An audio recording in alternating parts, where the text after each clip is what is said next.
Welcome back to the SportsMax Zone. We're less than 24 hours away from the final of the 2022 UEFA Champions League final between Liverpool and Real Madrid, two juggernauts of European club football, and it's not a stretch to say world club football as well. Liverpool are the designated home team and will be looking to add to their 6 titles, while Real, the 13-time champions, are the most illustrious team in the history of European football, having landed the first ever European Cup in 1955. In fact, they won the first 2, well, they won the first 3, and the team that they beat in the first 2 finals, a French team, it's a very, well, if you know the French language, you'll agree that it's a rather tricky pronunciation, R-E-I-M-S. You pronounce it as Hess, yeah? They beat Hess in the first 2 finals of the European Cup, the French team, and they've gone on to greater things since then. So, who will win on Saturday?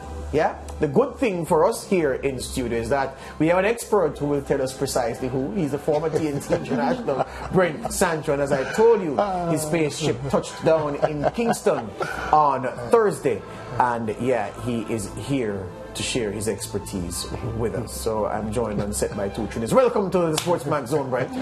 Thanks for having me, Joe. I'm not sure about, of course, telling you who would win on Saturday, but my spaceship did touch down. And we're happy to have you. Mariah, is he fence sitting like Lance? That's Lance's speciality. Yeah? It's the chair. It's a chair. Oh, the fence sitting chair. Yeah. There you go. We're happy to have you, Brent. It's great to be here. Overall, I'm looking at the overall fixture now before we look into the pros and cons of the tactics that both teams will adopt. Yeah.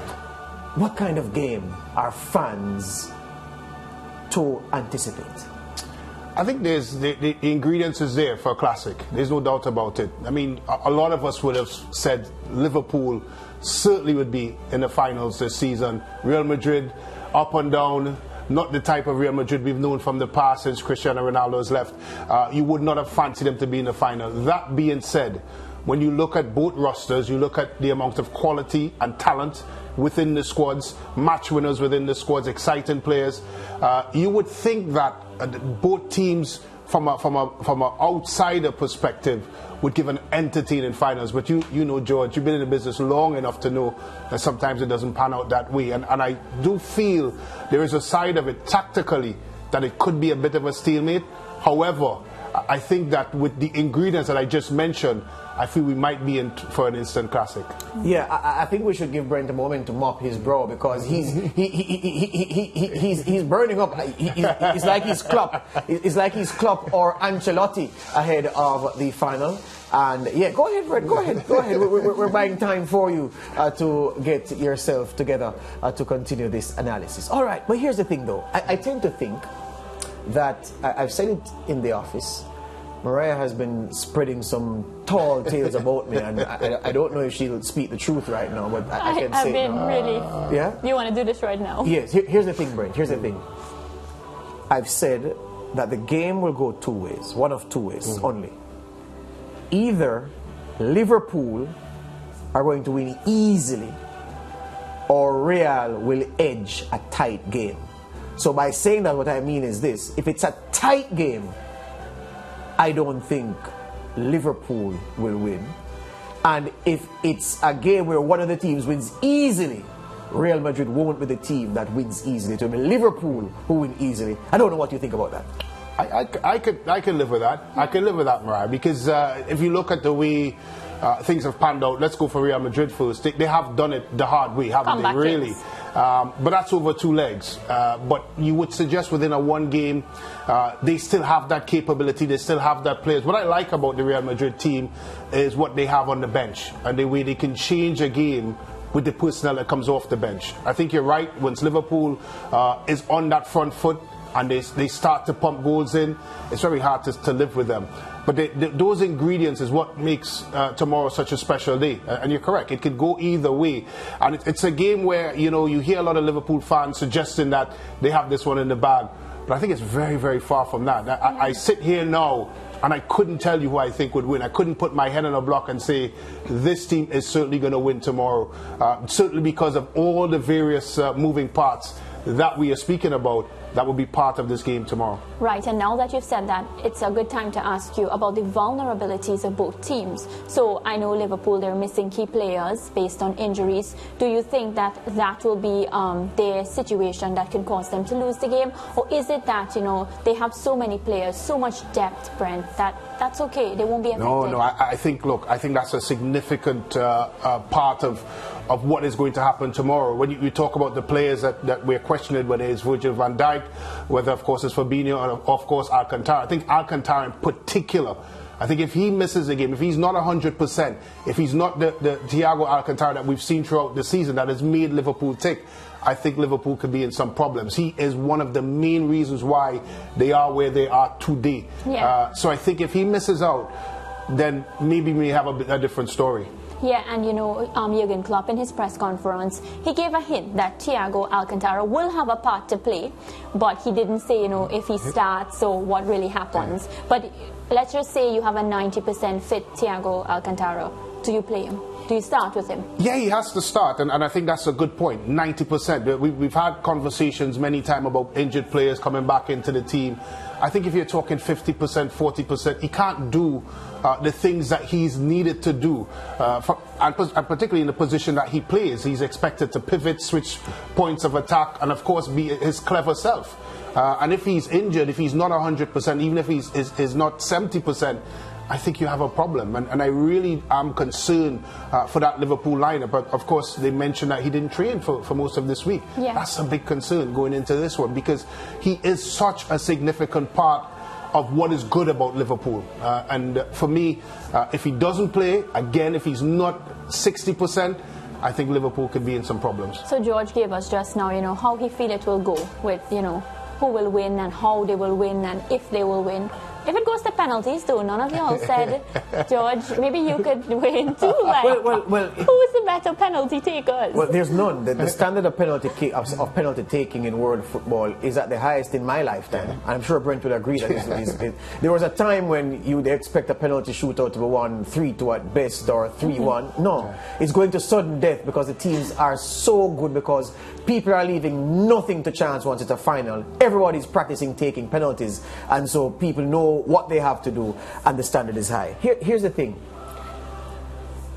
People say the Liverpool goalkeeper. I've had this conversation with you several times, Brent, about rating goalkeepers as best in the world, because I don't think that there's any such a thing as a best goalkeeper in the world, because what that says is that that goalkeeper can save shots that other goalkeepers aren't capable of. And you can't convince me, when I say you, people can't convince me that Alisson can make a save that Ederson can't, that De Gea can't, that Courtois can't, that Old Black can't. It doesn't work like that. The Liverpool defense, I think, is so good that the Liverpool goalkeeper, Brent, is one of the best protected goalkeepers in world football. And that's a different thing from saying that your goalkeeper is wonderful, because if he's so well protected, then whatever he has to do, he should be able to do it. On the other hand, you could not look at the Real Madrid rearguard and say that Thibaut Courtois plays behind one of the best defenses in world football, and yet here he is with them at a final. You know, I've been saying for a long time this European season that the goalkeepers, we don't talk enough about them, and we've seen them being very influential in both the Europa League and the UEFA Champions League. So Courtois, Alisson, and the defenses in front of them, which unit goes into this game with the tools to tame the attacking thrust of the other side? I like the season Courtois has had this season for Real Madrid. He's been simply outstanding. And my mind goes back to the PSG game away in Paris, where I thought he single-handedly kept them in there. He could have gone for a bigger scoreline. Of course, it ended up 1-0. I do feel, however, that Alisson has a clanger in him ever so often. I hope it's not in the finals for his sake.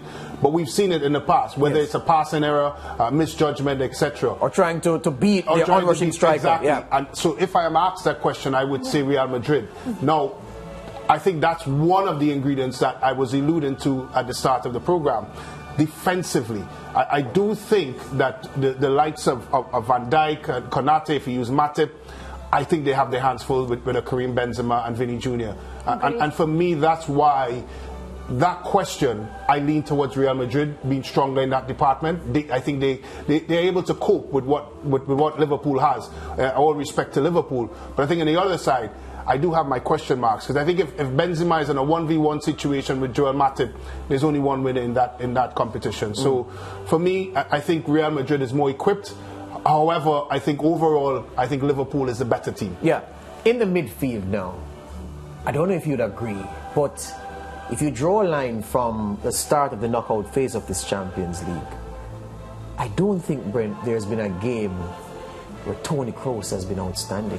Modric has been outstanding. Benzema has been otherworldly every tie. Vinicius Jr. has stepped up in every tie when needed. I think Toni Kroos has been a passenger, and we know the Germans' qualities. So if you would agree with me that he's been the one of their big stars who hasn't quite hit his straps so far in this knockout round, everything suggests that Saturday could be his day. Yeah, and I like where you're going with this, because you're right. He seems to have not performed to the standards that he's set. Yes, he's been complementary to Modric and of course Casemiro, but I think he seems to be playing within himself, and he needs that breakout game, and that's a key component in this match, the midfield battle. I think there's a lot of industry in the Liverpool midfield, but the craft that Real Madrid has, it's nowhere close in the Liverpool department. So I do feel that if Kroos has a big game, I feel Modric is going to have a monster game for Real Madrid. I think he's going to be outstanding. But Kroos in particular, he's played with injuries. It must be noted that this Real Madrid team has had a lot of rest since they've won the La Liga title to now, and that as well could be a significant contributor to the way they play on Saturday. Right, and as we're breaking down the technical aspect of the game, do we expect any surprises from the managers? Because both of them have a lot of history on the line, because either one of them, will be doing all these amazing things where statistics are concerned. So do they, does this match get into their minds? Do we expect things that usually happen to Pep? I was about to say, as long as they don't read a Pep book the night before the final, I think it'll be as you come. I think from a tactical perspective, it's going to be the team that blinks first. They both feel that the way they set up, that the way that they manage things, that they're going to see how the game, of course, plays out. One thing with Real Madrid, there's a lot of confidence in that camp that if they go 1-0 down or 2-0 down, that they could come back into it. There's a lot of belief in the players that I mentioned coming off the bench that could change things. We saw it throughout the Champions League. So within that Real Madrid camp, right now in that hotel, there's a lot of belief in that squad. But here's the thing though. Every game, every tie that Real has played in this Champions League knockout stage this season, I find myself fretting about Dani Carvajal. Brent, from a Real Madrid perspective, if I were a Real fan, I'd be fretting, because tomorrow Carvajal will face that acid test. I know he came up against Mbappe and company, and Mbappe had him in the Paris leg in that first half. Yes. Mbappe had him running around like a headless chicken. He survived, and he was much better in the second leg in Madrid. But I just fear, Brent, he may be that weak link, and he's going up against a team that even if you're a strong link, they're going to test you. They're going to rip him to shreds if he isn't at his best tomorrow, and I'm doubtful about him. Yeah, Mariah talked about the tactical side of the game, and I'm really intrigued to see where the line of engagement would be for Real Madrid. Will they sit deep a la PSG in Paris? Will they play a little bit higher up the park? That will answer your question with Carvajal. That means there's going to be room behind him, and of course room for Liverpool to explore. I do think that they are not going to, of course, press Liverpool very high up the park. I suspect they'll sit a little bit deeper, which would give him a little bit more protection. But you're right, Liverpool's strength is on the flanks, and of course our good friend Carvajal has struggled when he comes up against team with good quality within them, especially in the wide positions.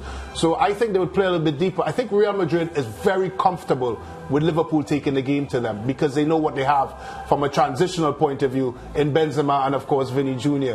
So that may answer the Carvajal situation, but would it appease, of course, Real Madrid fans? Probably not. I'm not comfortable as well with him playing it. Yeah, but every round I doubt him. He survives the tough bits, because every player goes through a tough patch. He survives and he comes through. Real Madrid fans will be hoping he comes through tomorrow, because he's in for a roasting. Whichever winger goes over there to confront him. We take, well, that's it for the Champions League segment. Don't forget, Kingston Jerk is where the party is at tomorrow, the watch party. That's from about midday. You can come on down to Kingston Jerk. That's on Chelsea Avenue. And of course, we'll have the experts on Zoom and on set to break down the game for you, and you'll be able to enjoy food, vibe and energy as we will one of the two teams to this Champions League crowd. We're not done talking Champions League football just yet. We're taking a break. We're coming right back with more.